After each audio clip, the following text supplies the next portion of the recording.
All right, man. This is the Domestic Draft Podcast. I'm Dan Slowick, and I'm here solo today. No Evan. So I'm really excited. We got a great show for you all today. We have a special guest coming up. We're going to be talking the Bears, taking a look at their offseason and kind of what the future of the organization looks like. All right, now on to my beer and what I'm drinking. I am drinking a beer from the brewery called Attitude Brewery Company here in San Diego. It's a rather new brewery, and they are like popping up all over the place. I saw them in National City have one. I've seen them in Barrio Logan, and just a little background on them. Kurt Bach is their owner. He recently moved here from Oregon. He's got about 30 years of home brewing experience. He's an experienced traveler, lived in Mexico for over 20 years. He's fluent in Spanish. So with all of that, he decided to move down to San Diego and open a brewery. And he opened it in Barrio Logan, which is a very proud Chicano neighborhood here in San Diego. And he started brewing beer. And I have a Pineapple Express. It's the OG Pineapple Express Hazy double IPA. It's got a 3.9 on Untapped, and I'm going to give it a sip.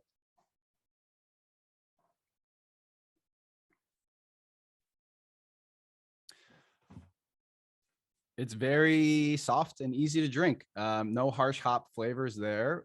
Pineapple forward. It's got a nice cloudy kind of tint to it as well. And that's that. That is the Attitude Brewing Company here in San Diego, California. The OG Haze Pineapple Express 3.9 on Untapped. All right.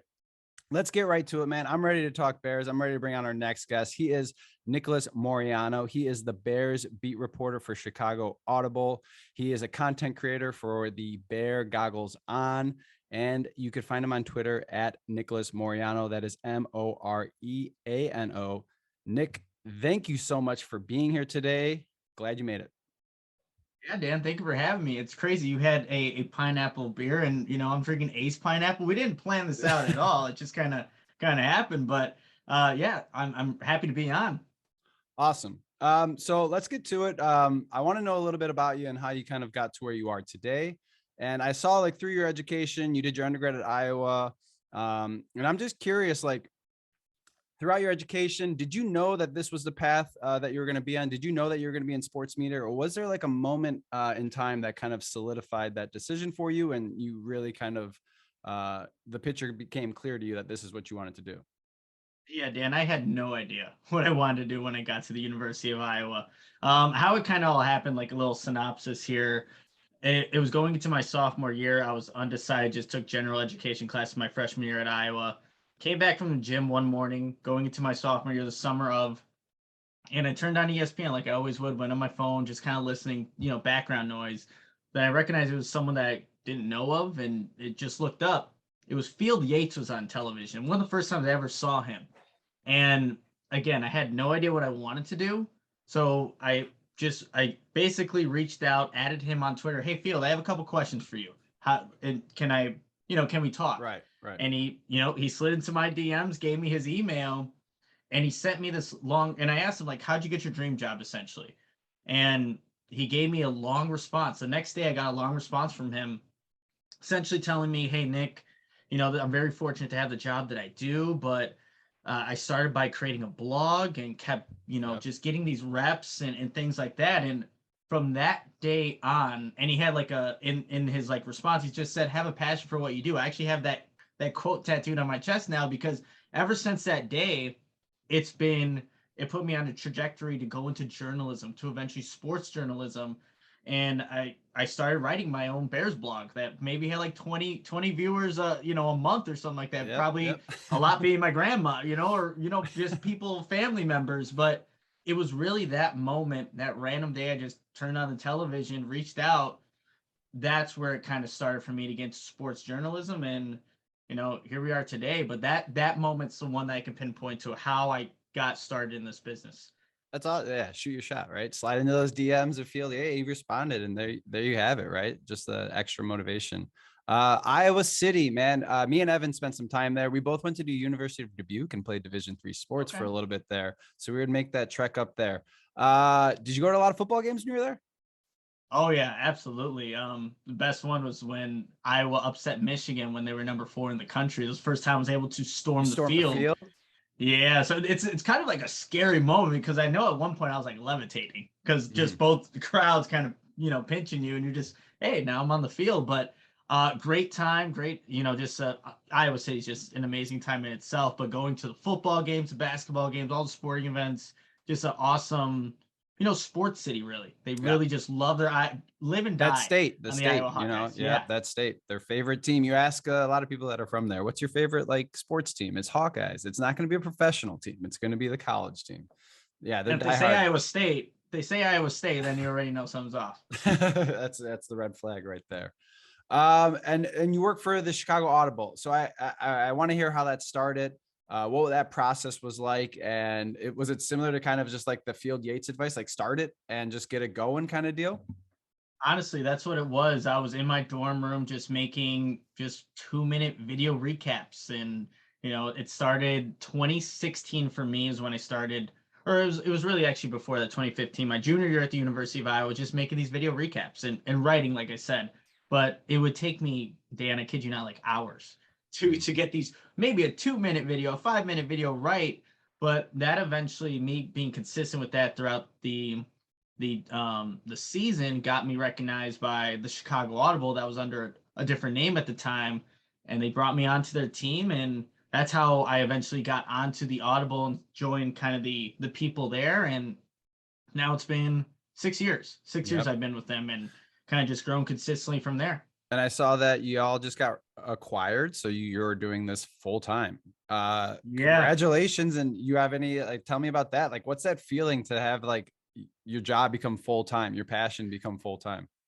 Yeah, it's a little surreal to be completely honest, Dan. I mean, this is something that, like I said, I've been working on for the last 6 years, and I always knew like one of my goals was to cover a professional NFL team. That was always the goal, and of course, I've always wanted to cover the Bears. But just in journalism in itself, it's like you have to really work your way up through the industry, cover small town somewhere. Actually, I got my first job offer. It was some small town in Iowa, and I was debating, well, if I do this, like everything that I worked on maybe the last three years with the Chicago Audible, I might have to forget about that and cover just high school sports full time. Mm-hmm. So um, it really is surreal. But now this with us being acquired, it's just going to give me that opportunity to do a lot more than I've ever done, doing the audio, because I've always treated it as a full-time job. But Right. I was also teaching English on the side Right. at Glenbrook South High School, so I had to kind of manage that, do that. I was doing freelancing for the Daily Herald and covering high school like basketball, football, so just juggling a bunch of different hats here. Yep. And now this gives me the opportunity to just solely focus on the Bears. So it is a surreal moment when we found out this was going to happen, but I cannot wait to start. First week of March is when we can kind of tell a little bit more, but Okay. yeah, Okay. I cannot wait to get that started. But yeah, check them out. It's at Chicago Audible. You'll get all their news directly from them. I'm a teacher as well, so that's funny that we're kind of doing the same thing, albeit we're trying to catch up here. So you get to cover the Chicago Bears. That's amazing. Have you had player interactions, or have you been able to kind of like one-on-one with any players? So it kind of stinks that we get credentialed during like Like obviously COVID? COVID. So a Gotcha. lot of things are restricted, but I did get to do a nice feature story on James Daniels. Got to go to where he was actually working out in the off season, and him being a former Iowa Hawkeye, he was actually there when I was there, but this is the first time we ever met this past summer. So he was the, I guess, closest interaction that I've kind of had with a player, just kind of getting that one-on-one experience. But best, numerous players like in press conferences, questions, and even honestly doing that, Dan, like for Yeah. someone that came through blogs and building up, like just to work your way into the press conferences. And sometimes you got to fight to get your question asked. So Hmm. doing that's been pretty cool. But definitely James Daniels, and it kind of helps that we have that Iowa connection. Gotcha. There you go. Hawkeyes. Was there ever like, albeit on Zoom, it's still like you're in front of these professionals that you've kind of been looking up to, you've been following. Any like pinch me moments where you have to kind of take a step back and be like, man, I'm here, I'm in the press room right now, albeit on Zoom, but you're rubbing shoulders with some of the, well-known names nationally. I would say it was honestly probably the first preseason game that we got credentialed to cover. That was what the Buffalo Bills. Mitchell Trubisky came back to Soldier Field, but just being in the press box, and seeing, oh, there's Adam Johns, there's Kevin Fishback, like all the guys Yeah. that, and I've come to know them over the years, but now we're going to be in the same space consistently. Just being there, and I was there with Will DeWitt, who was the founder of the Chicago Audible, and our co-host Mason West. So we all three of us got to go there, but that was the first time we got to cover a game. And yes, it was preseason, but still going through the motions of getting there at 9 a.m. at at Soldier Field, Right. covering the game, writing a story, doing a podcast, doing a video on the field and stuff. You got to see what it was kind of like to do this full time, even though at the time we weren't. But yeah, I would say just that very first preseason game we got to cover was, I think, the moment, that pinch me moment. Yeah, that's awesome. Seeing the people set up the concessions, clearing the seats, painting the lines, take it all in on that first time. So I saw that you were covering, did you cover it this year, the Senior Bowl? And are you going to be doing the combine as well? Yeah. So this was my third time covering the Senior Bowl, and I was only able to stay there for 2 days and not the Okay. full experience. But yeah, also the NFL Combine there, Dan, and that's always an experience for sure because a lot of networking kind of Mm-hmm. happens Mm-hmm. behind. Like obviously, you see the guys, do the on-field stuff, but I really enjoy the interview process, just kind of getting to know some of the players. I remember at what was it, 2 years ago when people were allowed to be in person, Jeremy Chin, the Carolina Panthers safety, Safety. he was there by himself. Dan, not a soul was asking him questions, and Yeah. like, all right, let's go up and talk to Jeremy Chin, right, Southern Illinois, and just kind of talking to him for about a good 10 to 15 minutes, just getting to know the guy. Grew up Mm-hmm. a Colts fan. I came to find out as I was talking to him, but yeah, Everyone's got getting their to know flaws, some, you know. everyone does. But yeah, just getting to know some of those players through that process. That's always a good part of Indy, and just obviously seeing the players that you're kind of doing some research on is always and seeing them, perform. Like, Yeah. oh, you wanted to see this 40 times, whatever it may be. Right. But yeah, so I'll definitely be there this in March.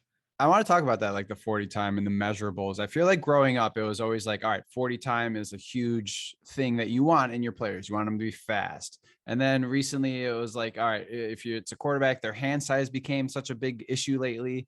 Their wingspan, if they're a lineman, if they got too long of arms, or if they got T-Rex, are like, what are some of the measurables that you're like when you're there, you're like, you might not have known mattered, but like teams are looking at for these like specific measurables in different positions, and like what kind of stood out to you? Were like, oh, I would never like imagine that was an important thing to keep track of. Yeah, you know what? It's let's stick with the 40 times because I think that you see this 4-3 or whatever it may be, and from wide receivers, obviously you have a fast guy that can do a lot for an offense, but we've also seen a lot of guys, Dan, that have had some fast 40 times that haven't amounted to Yeah, amounted to they're probably drafted by the notably. Raiders. Probably, right? Probably. So I think that can get overblown. I think it also depends like on the position too. Like, yes, a wide receiver can have a fast 40 that's great, but if you see like a fast 40 from a linebacker too, it's like, oh, okay, maybe we may have something here. But that's one where I think you see the numbers, you still got to. Will this track maybe you characterize that particular player as a track athlete? Are they still a football player at the end, right? Right. So you still gotta see if that happens. But I think one that I've come to appreciate a little bit more is like the 3 cone drill when it comes to like edge rushers, guys that get after the quarterback, guys that can change direction, get out of their break and be able to bend, things like that.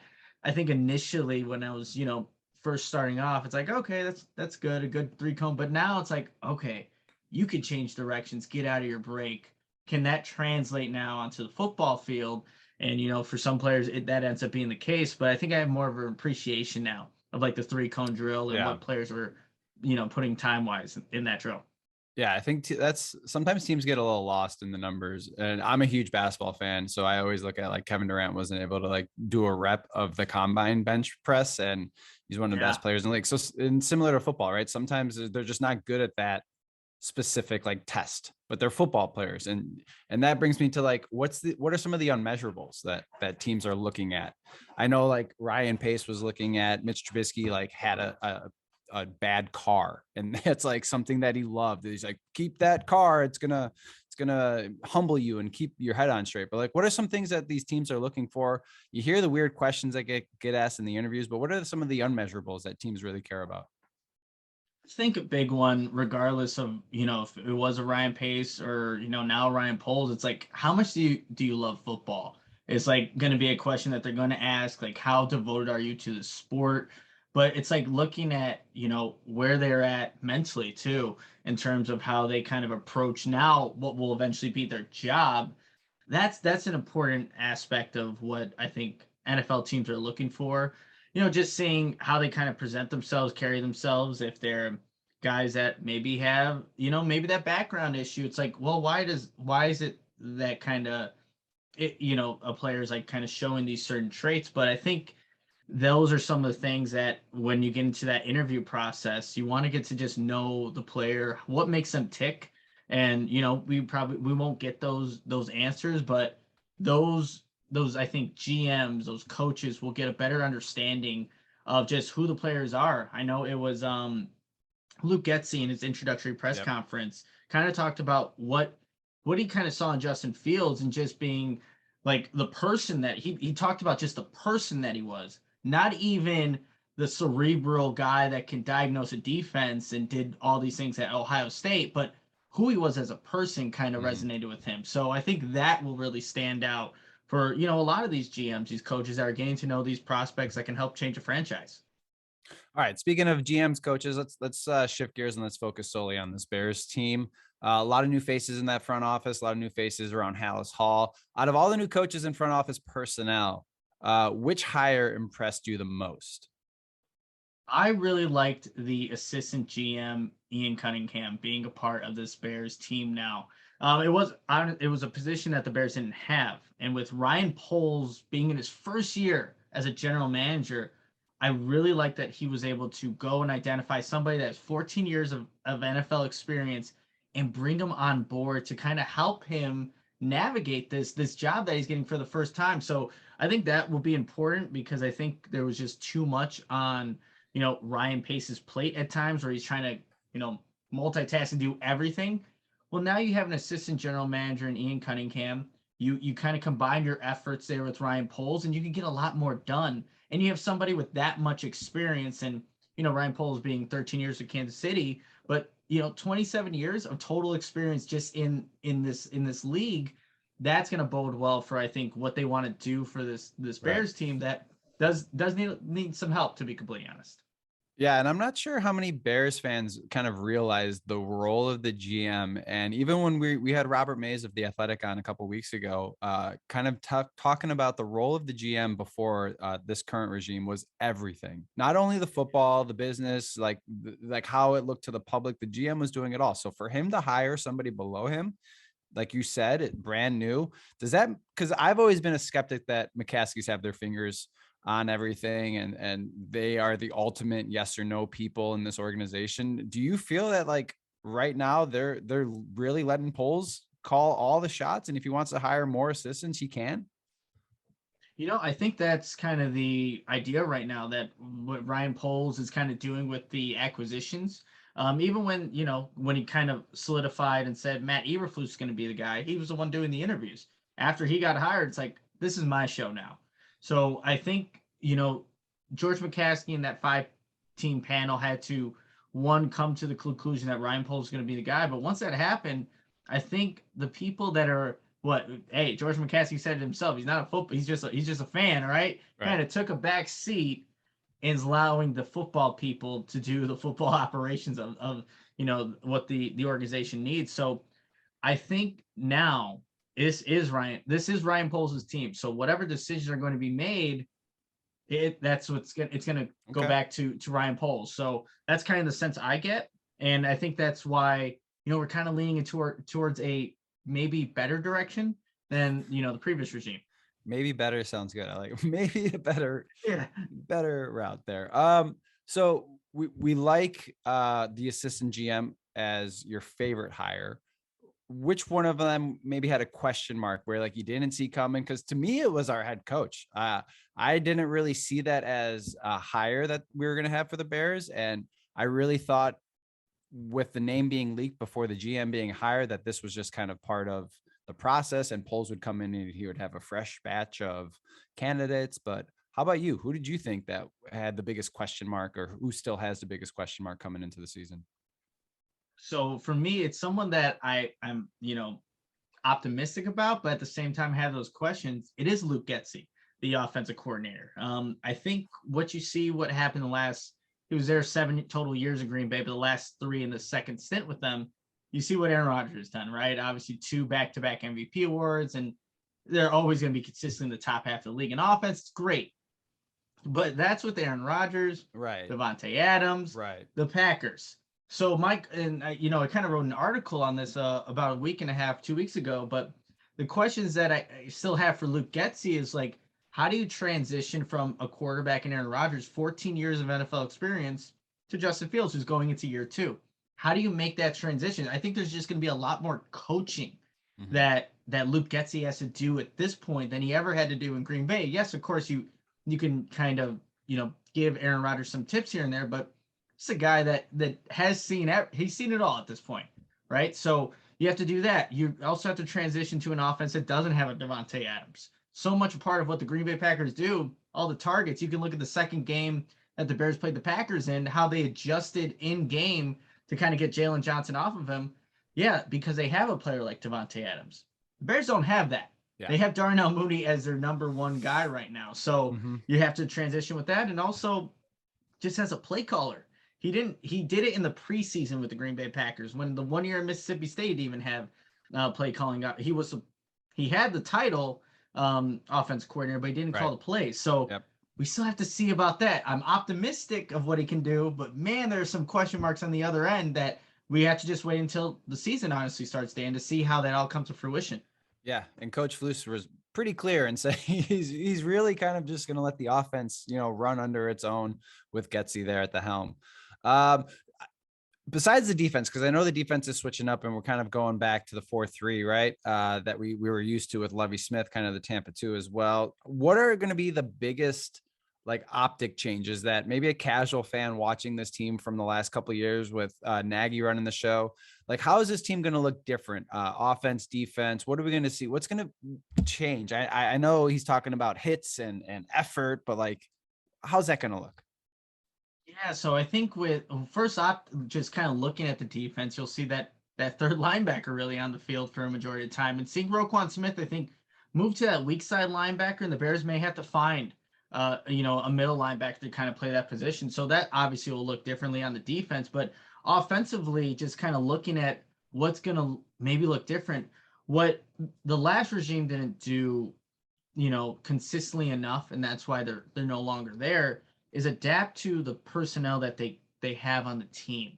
And from everything we're hearing from all the coordinators to Matty Eberflus to Ryan Poles, that is not going to be the case. They are going to adjust their schemes to run their system according to the players that they have. So I think what you're going to see is an overall product that just looks more efficient. Like, Dan, there's been so many times where you're watching Bears games and it's like, how can you consistently go 3 and out this many times during a game? How is it that you can't just establish any kind of chemistry or rhythm to an offense? But it's going to take time. Like Luke Getsy definitely referenced that. It's going to take time to develop, for him to learn about these players and to develop a system. But I just feel like what these coordinators have been talking about, everybody in the building, that you're going to see a team that really does play to the personnel that they have, and that should equate to just an overall better product offensively, where you're going to have more sustained drives, be on the field longer, and ultimately score points. So that's what I think you're going to see a little bit differently, because look, you had Mitchell Trubisky back with Nagy, and there were too many times where you didn't play to his strengths, and you kind of saw at the end when Bill Lazor was a play caller, more play action passes, and the offense looked efficient at times, and then obviously they got figured out. But I think you're just going to see more of what Justin Fields does well. Obviously throwing the ball deep, but getting him on the move and giving him those RPOs, which you just didn't see quite enough with Bill Lazor and Matt Nagy at the helm. And I hope so, because it's been forever, right? I mean, Rex Grossman at the helm was the last time we had a team go deep into the playoffs and in the Super Bowl. So I'm used to that 3-and-out, man. That's like every Bears fan. Oh, another 3-and-out. Just run a quick slant. Solve the problem right there. Like, why can't we do that? 3-and-out drink. Yeah, Three and right. out drink. I mean, I don't think you'll Exactly. make it through the game. No.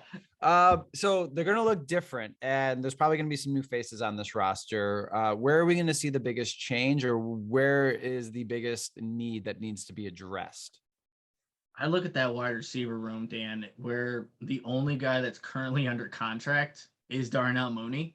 And you look at every other position, like Allen Robinson's most likely gone.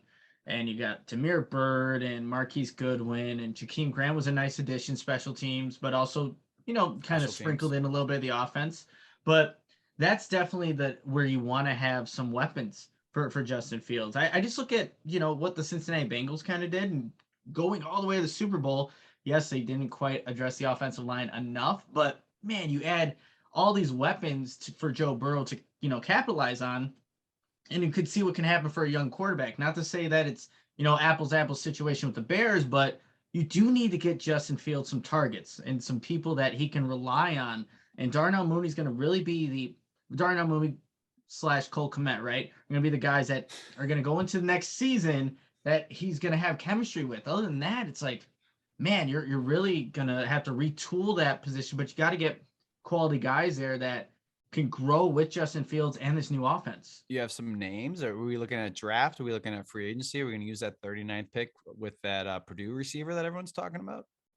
Yeah, Bell. That could be an option. A guy that I actually, really liked at the Senior Bowl, Christian Watson from North Dakota State. He showed some flashes of a guy that can be a productive wide receiver in the league. 6'4", I think will run in the 4.4s, but someone that he just looked the part when I was there. I was talking to a couple buddies that I was with. It's like I didn't watch a single rep. I just knew he was one. He started off the drills. He was the first wide receiver in the drills, and he looked the part. Then he went out and played, that week in practice like he Mhm. was a guy that can make plays. It could be a wide receiver, but Alan Williams, the defensive coordinator for Bears, talked about the importance of that three technique for the Bears. So could they go defensive lineman? I mean, I think there's just so many different avenues that the Bears can take. Like we talked about the middle linebacker position, they currently don't have another guy there that can be someone that can run that system that what they want to do in the 4-3. But yeah, wide receiver definitely could be an option in the draft, but free agents as Yeah. well.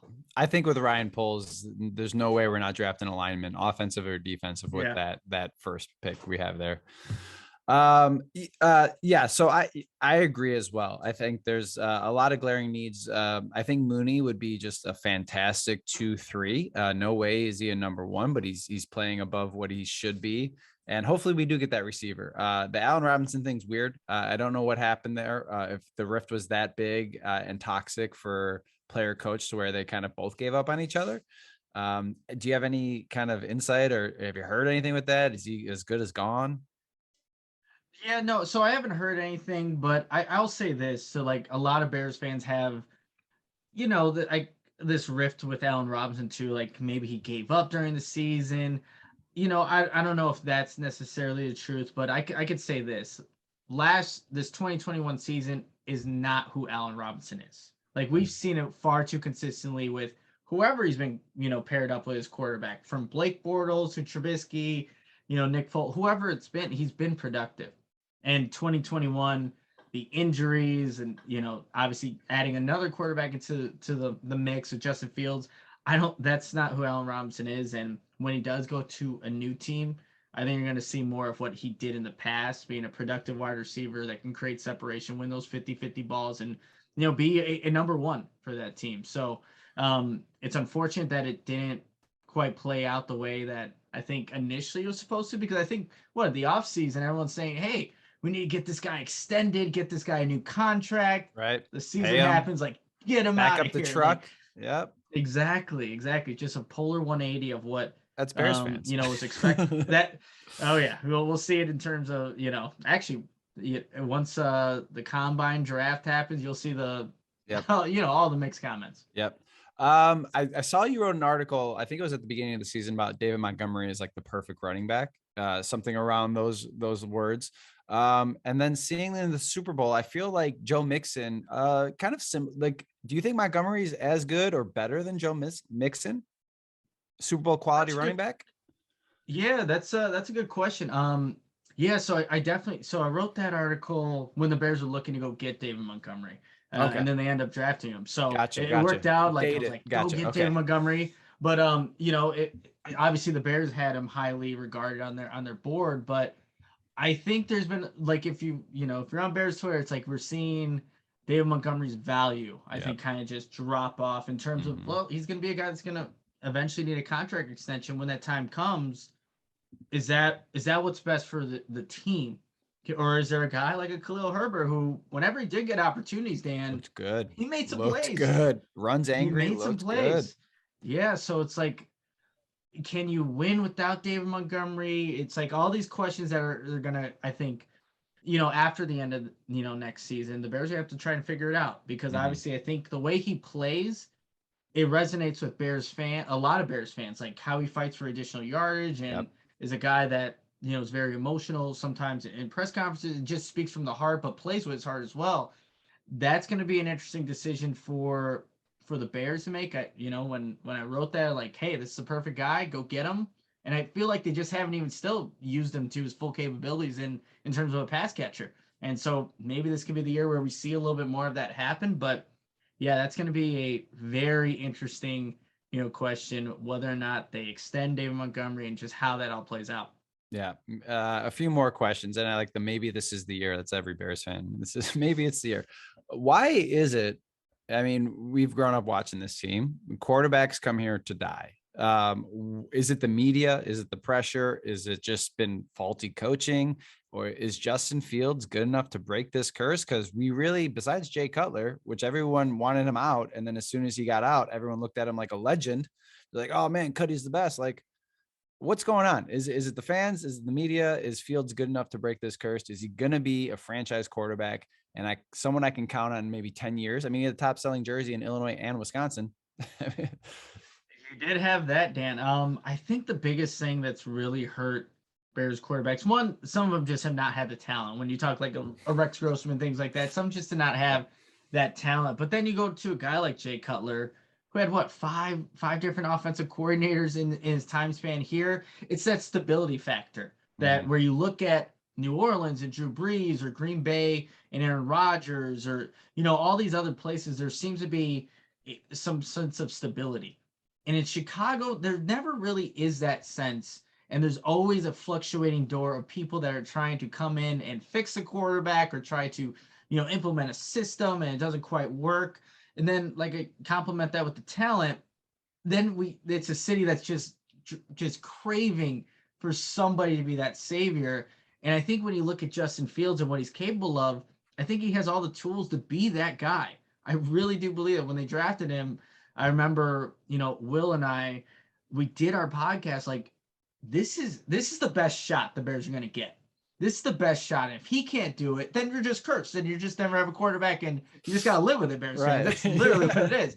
But I think now, obviously, another system for Justin Fields to work with. You do have a defensive-minded coach in Eberflus, but you have Luke Getsy and all the personnel, the staff that they put into it. I think, Andrew Janocko, the quarterback's coach, he's also going to play a big part in this, right? Coming from Minnesota and seeing how he can also help develop a Justin Fields. Like it's not a guaranteed thing. Like Yeah. I'm not going to sit up here and say, hey, Justin Fields is the answer.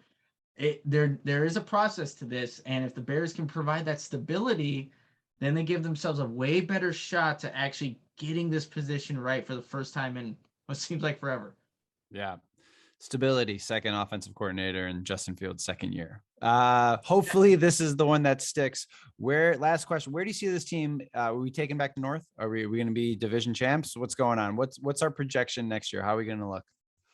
I mean, that's what Ryan Poles kind of said in his introductory press Right. conference, right? To Exactly. take the North and not look back. But when you have to all see what happens with number 12 up there Yeah. in Green Bay, if he says he's coming back, You it's think going he's to be coming hard back? for the. I think so. Yeah. Unfortunately, I think there's just it seems like that relationship that was there's a rift right in the beginning of that season. I feel like they've come closer Yeah. just throughout this season, and they fell short. They definitely fell short losing to the 49ers at home. So what is he going to go to Denver and compete with, the likes of Patrick Mahomes, Justin Herbert, those kind of guys? Like, you have a shoe in at the NFC North at this point. Why not try to capitalize on that? But I think it all is depending on what they do. And, Minnesota's obviously, going to have a new coaching staff just like the Bears, and Detroit. Is Detroit. Yep. But it's like Yep. Could I always think count on that's going to be Detroit. all dependent. Exactly.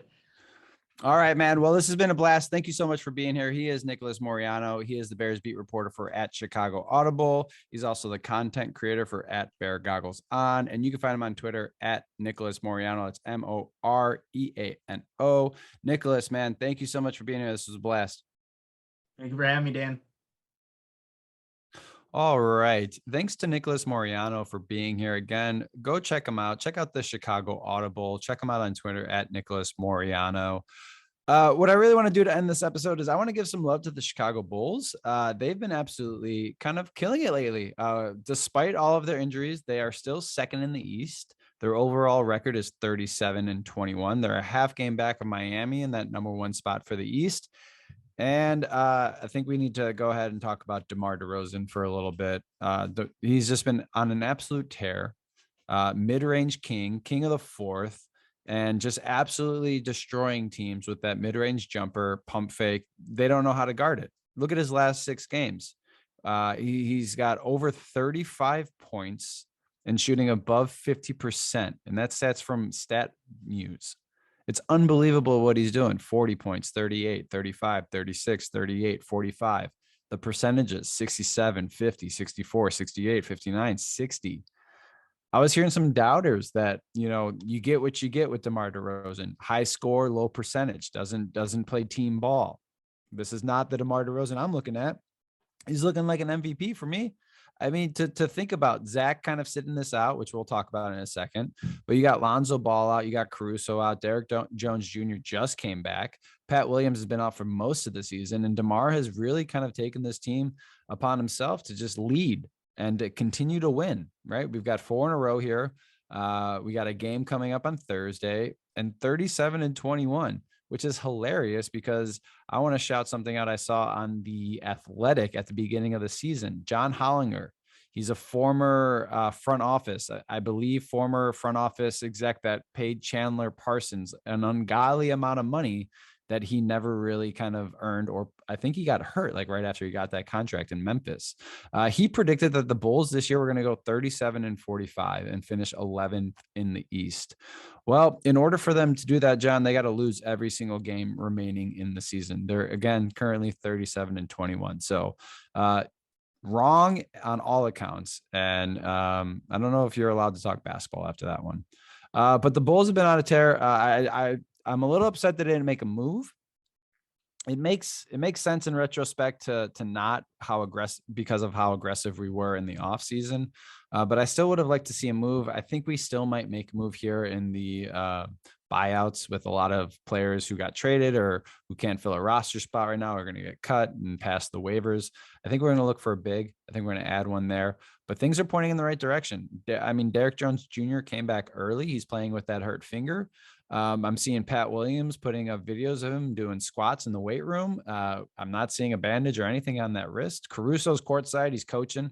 Io is just absolutely killing it. I can't believe how wrong I was on him and how impressive he's been this season. When you see him in the point guard comparatively to Kobe, you just see how much better the offense runs. And I think because you're seeing Vooch's numbers increase is because of Io running the point. He's someone who's looking kind of almost pass first, and he's really good at setting up players. He's really good at changing the pace. If you see him sometimes going through or slow through the lane, trying to read a defender if they're going to bite on his drive or if they're going to go out in the passing lane, and then he just adjusts to whatever the defense does. And that's what amazing point guards do. They're able to read the defense and adjust and pass the ball accordingly. So really impressed with him. I don't think we're going to win a championship, but I think we're going to go farther than the first round, which a lot of people think we're going to be the first round and out. I think when we're fully healthy, you forget this joy the team brought you at the beginning of the season when we were fully healthy and how fun it was to watch and just highlight after highlight after highlight. And I mean, man, half game back in the East, It's good to be us. See red. All right. I just had to talk Bulls there for a second. But thanks again to Nicholas Moriano for joining us today. This is the Domestic Draft Podcast. If you're listening on Spotify, don't forget to rate the show. If you find us on Twitter at Domestic Draft, you can find us on Instagram at Domestic Draft Podcast. Our website is domesticdraft.com. And you can catch us on YouTube. Just search up Domestic Draft and drop a subscription. All right, thanks again for listening. Cheers.